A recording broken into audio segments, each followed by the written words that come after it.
ఒకవేళ మనిషి అంతరిక్షంలో తప్పిపోతే లేదా చనిపోతే ఏం జరుగుతుంది? అంతరిక్షం మనం అనుకున్న విశాల ప్రపంచమే అంతరిక్షం. ఈ అంతరిక్షంలోనే అన్నీ ఉన్నాయి. మనం అక్కడ ఒక చిన్న భాగం మాత్రమే. చిన్న భాగం అంటే కేవలం చిన్న భాగం మాత్రమే. ఎందుకంటే మన భూగ్రహం పైనే 7 ఖండాలు, 5 మహాసముద్రాలు మనకు అద్భుతంగా కనిపిస్తాయి. అలాంటిది మన భూగ్రహమే అంతరిక్షంలో ఒక చిన్న భాగం మాత్రమే. అక్కడ ఉన్నవి ఖండాలు కాదు, గ్రహాలు, వాటి ఉపగ్రహాలు, ఇంకా మనకు తెలియని ఎన్నో వింతలు, విశేషాలు.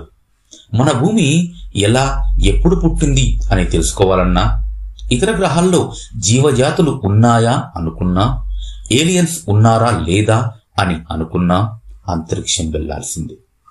అంతరిక్షం విశాలమైన చీకటి సామ్రాజ్యం. దీనికి ఆది అంతాలు లేనే లేవు.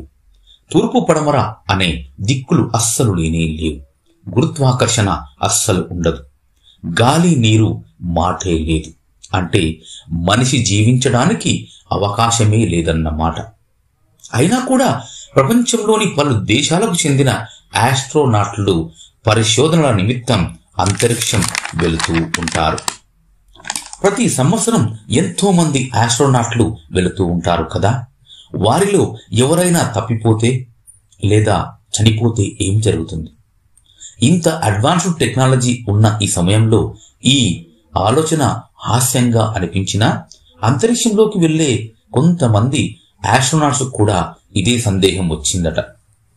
స్పేస్ ఏజెన్సీస్ అయిన అమెరికాకు చెందిన నాసా వారు కానీ, రష్యాకు చెందిన రస్ కోస్మోస్ వారు అయినా ఆస్ట్రోనాట్ల సేఫ్టీని దృష్టిలో ఉంచుకుని వారు బయటకు వెళ్లిన ప్రతిసారి చాలా జాగ్రత్తలు తీసుకుంటారు. ఎవరైనా ఆస్ట్రోనాట్ స్పేస్ స్టేషన్ నుండి బయటకు వెళ్లాల్సి వస్తే అతను ముందుగా 26 మీటర్ల పొడవు ఉండే స్టీల్తో తయారు చేసిన ఒక తీగతో స్పేస్ స్టేషన్ కి కనెక్ట్ చేయబడి ఉంటాడు. ఈ స్టీల్ తాడు దాదాపుగా 500 కిలోల బరువును మోయగలిగే కెపాసిటీని కలిగి ఉంటుంది. ఇది ఆస్ట్రోనాట్ తిరిగి స్పేస్ స్టేషన్ కు చేరుకోవడానికి సహాయపడుతుంది.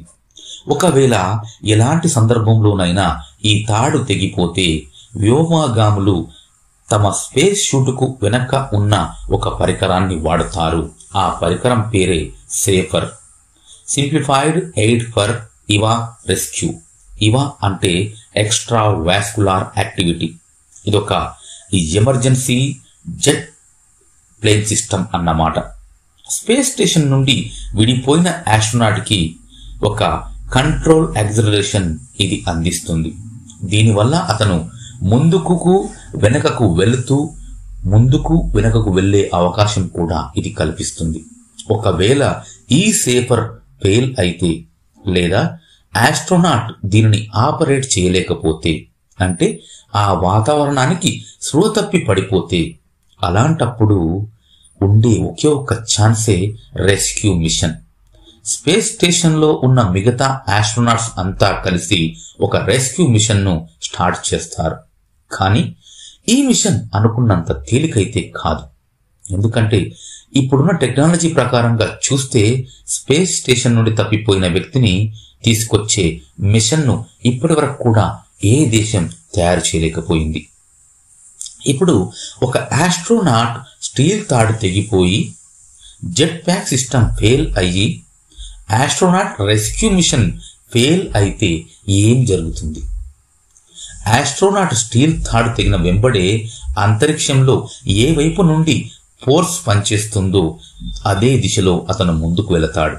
అంతరిక్షంలో అతను కంప్లీట్ గా వెయిట్లెస్ అవ్వడం వల్ల, ఎలాంటి వాతావరణం లేకపోవడం వల్ల చేతులు కాళ్ళు ఊపి ఫోర్స్ ని క్రియేట్ చేయలేడు. అతను ఏ డైరెక్షన్ లో అయితే స్పేస్ స్టేషన్ నుండి విడిపోయాడో అదే డైరెక్షన్ లో ముందుకు వెళుతూనే ఉంటాడు. ఒకవేళ ఆ డైరెక్షన్ భూమి వైపుకు అయితే భూమి బలంగా తన వైపుకు లాక్కుంటుంది. దీంతో అతను ఉపగ్రహమైన చంద్రుడిలా భూమి చుట్టూ తిరుగుతూ ఉంటాడు. కానీ చంద్రుడిలా నిత్యం కాదు. అతని స్పేస్ షూట్ లో ఉండే ఆక్సిజన్ అయిపోయినంత వరకు మాత్రమే అంటే దాదాపుగా 7.5 గంటల పాటు. ఈ 7.5 గంటల్లో అతను భూమి చుట్టూ తిరుగుతూ 5 సూర్యోదయాలను 5 సూర్యాస్తమయాలను చూస్తాడు. కానీ ఏదైనా కారణం వల్ల అతని స్పేస్ సూట్ డ్యామేజీ అయితే ఇక్కడ మనం 2 విషయాలను గమనించాల్సి ఉంటుంది. ఒకటి, అతను ఉన్న పొజిషన్. ఒకవేళ అతను గనక సూర్యునికి ఎదురుగా ఉన్నట్లయితే సూర్యుడి నుంచి వచ్చే 270 డిగ్రీల ఉష్ణోగ్రత అతన్ని నిమిషం లోపే బూడిద చేసేస్తుంది. అలా కాకుండా సూర్యునికి ఎదురుగా వెళ్ళిపోతే -270 డిగ్రీస్ ఉష్ణోగ్రత నిమిషం లోపే ఇతని శరీరాన్ని గడ్డ కట్టివేస్తుంది. అంతరిక్షంలోని రేడియేషన్ వల్ల ఇతని శరీరం కాలడం మొదలవుతుంది. ఇక రెండవది, శరీరంలో జరిగే మార్పులు ఎలాంటివి. మన భూ వాతావరణం భూమికి కేవలం 19 కిలోమీటర్ల ఎత్తు వరకు మాత్రమే ఉంటుంది. ఆ తర్వాత ఎత్తు పెరిగే కొలది వాతావరణం తగ్గుతూ ఉంటుంది. పైకి వెళ్లే కొలది ప్రెజర్ పెరుగుతూ ఉంటుంది. ఎంతలా అంటే భూమిపైన నీళ్లు మరగడానికి 100 డిగ్రీల ఉష్ణోగ్రత అవసరం అయితే ఇక్కడ కేవలం 35 డిగ్రీల ఉష్ణోగ్రత సరిపోతుంది. అలాంటిది 100 కిలోమీటర్ల దూరంలో ఉండే అంతరిక్షంలో ఎంత ప్రెజర్ ఉంటుందో మీరే అర్థం చేసుకోండి. స్పేస్లోని బయటి వాతావరణం నిమిషాల్లోనే ఆస్ట్రోనాట్ ని స్పృహ తప్పేలా చేస్తుంది. అతని చెమటతో సహా నోటిలోని సలైవా మరగడం మొదలవుతుంది. అతని శరీరంలోని ఆక్సిజన్ పూర్తిగా అయిపోవడం వల్ల శరీరంలోని పూర్తి కాల్షియంని బోన్స్ అబ్జార్బ్ చేసుకుంటాయి. దాంతో ఒక్కసారిగా శరీరంలో ఉన్న మొత్తం ఎముకలు సైజు పెరిగి విరిగిపోతాయి. శరీరంలో ప్రవహించే రక్తం కూడా మరగడం మొదలవుతుంది. మన శరీరం దాదాపు 81% నీటితోనే నిండి ఉంటుంది. స్పేస్ షిప్ బయట వాతావరణం మన శరీరంలోని మొత్తం నీటిని ఆవిరిగా మారుస్తుంది. దీనివల్ల శరీరం యొక్క సైజు 2 ఇంతలు పెద్దదిగా పెరుగుతుంది. ఇదంతా కూడా కేవలం నిమిషాల్లోనే జరిగిపోతుంది. ఇలా కాకుండా మరొక విధంగా జరిగే అవకాశం కూడా ఉంది.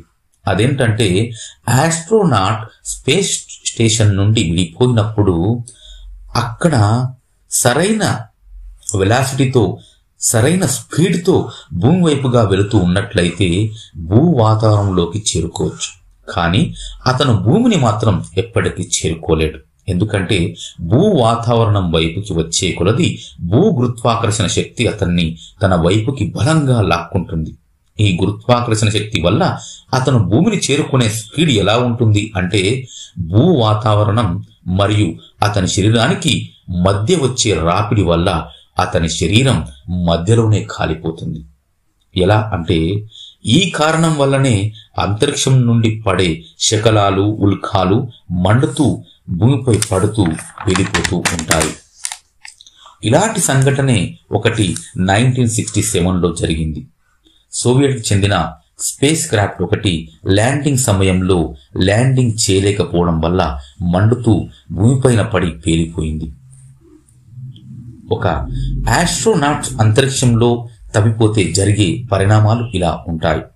కానీ ఇంతవరకు మనకున్న అడ్వాన్స్డ్ టెక్నాలజీ వల్ల ఏ ఒక్క ఆస్ట్రోనాట్ కూడా తప్పిపోవడం జరగనే లేదు. నాసా యొక్క అభిప్రాయం ప్రకారం ఇటువంటి దుర్ఘటనలు ఇప్పుడే కాదు, భవిష్యత్తులోనూ జరిగే ఆస్కారం లేనే లేదు. మనం కూడా కోరుకునేది అదే కదా. ఈ వీడియో చూశాక మీరు కూడా అంతరిక్షంలో విహరించాలనుకుంటున్నారా? అయితే మీలాంటి వారి కోసం అమెరికాకు చెందిన నాసా ప్రతి సంవత్సరం ఆస్ట్రోనాట్ ట్రైనింగ్ ప్రోగ్రాంను కండక్ట్ చేస్తుంది. దానికోసం మీరు నాసా వారి అఫీషియల్ వెబ్సైట్ ను చూసి విషయాలు తెలుసుకోగలరు. ఫ్రెండ్స్, ఈ వీడియో కనుక మీకు నచ్చినట్లయితే లైక్ చేయండి, షేర్ చేయండి, అలాగే సబ్స్క్రైబ్ చేయడం మర్చిపోకండి.